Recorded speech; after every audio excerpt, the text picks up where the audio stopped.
দুৰ্নীতিৰ ভূস্বৰ্গত পৰিণত হৈছে দক্ষিণ শালমৰা মানকাছাৰ লোক নিৰ্মাণ বিভাগৰ ৰাস্তা নিৰ্মাণত ঠিকাদাৰৰ চৰম দুৰ্নীতিৰ বিৰুদ্ধে অভিযোগ আম আদমি পাৰ্টিৰ নেতা তথা ঠিকাদাৰ মুস্তাক মহম্মদ মুকছেদুল হাছানৰ বিৰুদ্ধে দুৰ্নীতিৰ অভিযোগ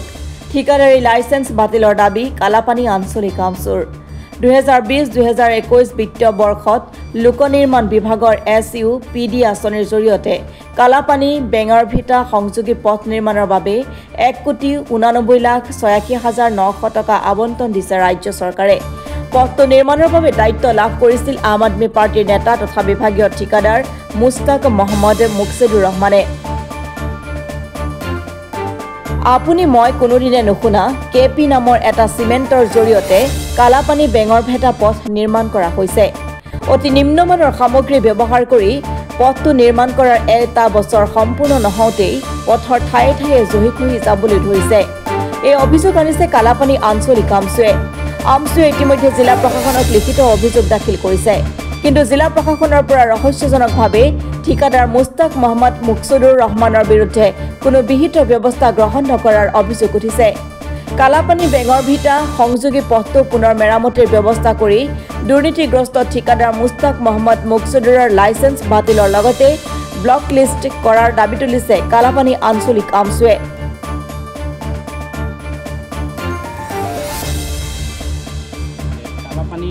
বেঙেৰিভিটা যিটো ৰাস্তা আছে এইটো ৰাস্তা কাম বেয়া হোৱাৰ কাৰণে আমাৰ ৰাইজে ক'লে যে এইটো ৰাস্তা কামটো বেয়া হৈছে কেপি সিমেন্ট দিছে এইটো সিমেন্টটো ড্যাম সিমেন্টও খটাইছে মানে এইটো সিমেন্ট এস্টিমেটত নাই আমি RTM এর যেকোনো এস্টিমেট ওলাইছো আমি সেইখিনি এস্টিমেট মতে কাম হোৱা নাই আমি DC মহোদয়ক কমপ্লেইনও দিছো দিয়াৰ পিছত আজিলৈকে ৰাস্তাটোৰ বিষয়ে কোনো ধৰণৰ ইনকোয়াৰিও হোৱা নাই কোনো ধৰণৰ ব্যৱস্থা লোৱা নাই ঠিক আছে মুস্তাক মুকছেদুল হাছান ঠিকাদাৰ নাম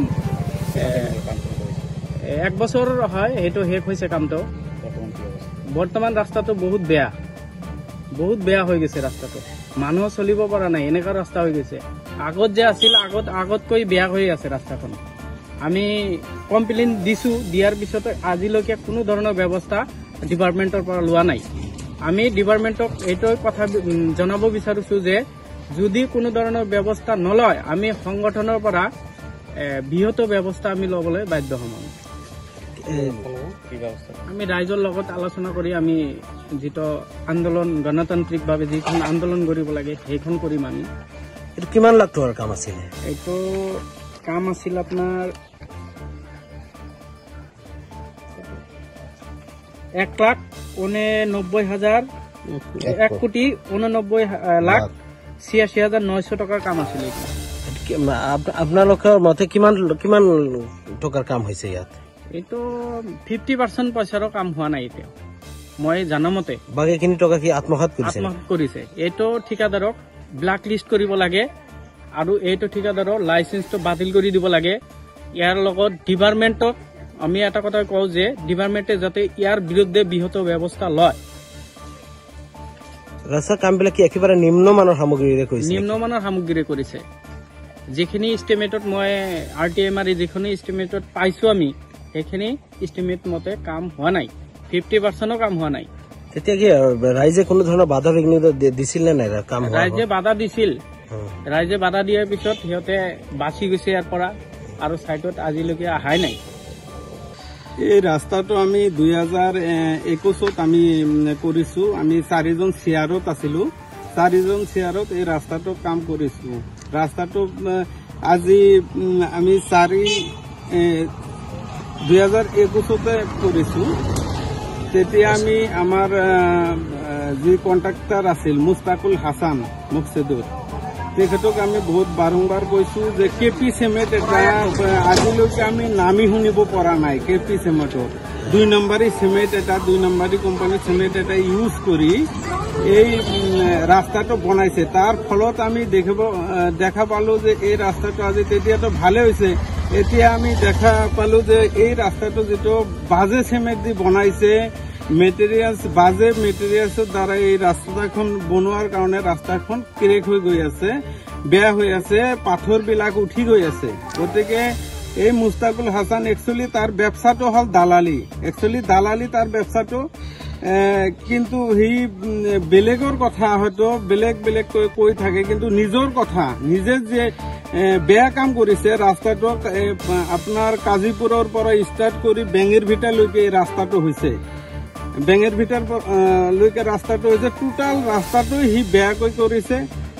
সাইড বাম নাই ৰাস্তাটো, এতিয়ালৈকে সাইড বাম নোহোৱাৰ কাৰণে আপোনালোকে চাব পাৰে সাইড বাম নথকাৰ কাৰণে বহুত সাইডত ভাঙি গৈ আছে ৰাস্তাটো। গতিকে এই মুস্তাকুৰ হাসান নামৰ মানুহজনক যাতে আমি আমাৰ ডিষ্ট্ৰিক্টৰ আমি আয়ুক্তক আমি এটা কথাই কব বিচাৰো যে এই মুস্তাকুৰ হাসান যাতে কোনো ধৰণৰ কাম বিচাৰি আৰু নাপায়। আৰু আমি আমাৰ চিএম ছাৰকো আমি এইটো কব বিচাৰো, অনুৰোধ কৰি আছো যাতে এই মুস্তাকুৰ হাসানক কোনো ধৰণৰ কাম দিয়া নহয়, কাৰণ এইটো বাজে কন্ট্ৰাক্টৰ হয়। আমাৰ পৰা আমাৰ বহুত পইচা সি লুটপাট কৰি, আমি চিয়াৰত আছিলো, বহুত পইচা লুটপাট কৰি সি শেষ কৰি দিছে। 27 লাখ টকা আমি তাৰ পৰা এতিয়ালৈকে আমি পাওঁ। আজি কালি পঢ়ি এনেকে কৈ কৈ আজি 3 বছৰ উকুলি গল, তাৰ পিছতো আমি আমাৰ পইচা এতিয়ালৈকে পোৱা নাই। আমি এতিয়া আমি আইনৰ কাষ লৈ চাপিম বুলি আমি 3জনে সিদ্ধান্ত লৈছো। আমাৰ শ্বেয়াৰ হোল্ডাৰ সি মুস্তাকুল হাসান দি 4জন হয়, আমি 3জন একেলগে আছো। আমাৰ 3জনৰ পইচা সি লুটপাট কৰি আজি বেলেগ বেলেগ কাম লৈ বেলেগ বেলেগ কি কৰি আছে, আমাৰ পইচা লৈ এতিয়ালৈকে আমাৰ পইচাৰ কোনো ধৰণৰ গুৰুত্ব নিদিয়ে সি। গতিকে আমি মুস্তাকুল হাসানী দালাল, ভণ্ড, পুতাৰক যাতে কোনো ধৰণৰ কাম কাজত লিপ্ত হ'ব নোৱাৰে, আমি আমাৰ মহামান্য চিএমৰ ওচৰত এটাই আবেদন জনাওঁ আৰু আমাৰ ডিষ্ট্ৰিক্টৰ আয়ুক্ত মহোদয়ক এটাই আবেদন জনাওঁ যাতে এই বাটপাৰক কোনো ধৰণৰ কাম কাজত দিয়া নহয়, ব্লেক লিষ্টত কৰি এই লাইচেন্সটো যাতে কেঞ্চেল হ'ব লাগে। কাৰণ এনে ধৰণৰ কাম কাজ আমাৰ চৰকাৰৰ পইচাটো বেছি হোৱা নাই, পইচাটো হোৱা নাই। গতিকে এনে ধৰণৰ কন্ট্ৰাক্টৰক কাম দিলে সব ৰাস্তাতে সব বিল্ডিঙতে বেয়া কাম হ'ব বুলি এইটো আমি বুজি পাইছো। কাৰণ এই কন্ট্ৰাক্টৰক যাতে আমি এটাই অনুৰোধ জনাওঁ যাতে এই বাজে কন্ট্ৰাক্টৰক যাতে মুস্তাকুল হাসান নামৰ কন্ট্ৰাক্টৰক যাতে কোনো ধৰণৰ কাম দিয়া নহয়, এইটোৱে আমি অনুৰোধ জনাইছো। একেবাৰে নিম্নমানৰ সামগ্ৰী ব্যৱহাৰ কৰিছে, একেবাৰে নিম্নমানৰ সামগ্ৰীৰে এই ৰাস্তাটো বনাইছে, সাইড বাম দিয়া নাই। এই ৰাস্তাৰ কোনো ধৰণৰ সাইড বামই হোৱা নাই। গতিকে আমাৰ PWD আমি অফিচাৰকো জনাব বিচাৰো যাতে এই ৰাস্তাটোৰ পুনৰ তদন্ত কৰি এই ৰাস্তাৰ বিহিত ব্যৱস্থা কৰি আমাৰ ৰাইজৰ সুবিধাৰ কাৰণে যাতে আমি এটাই অনুৰোধ জনাওঁ যাতে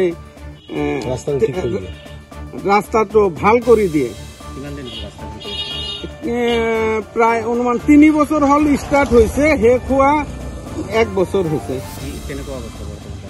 ৰাস্তাৰ অৱস্থা বহুত বেয়া, আপোনালোকে চাইছে কেনে পাথৰ বিলাক উফৰি গৈ আছে, গোটেই ৰাস্তা বেয়া হৈছে।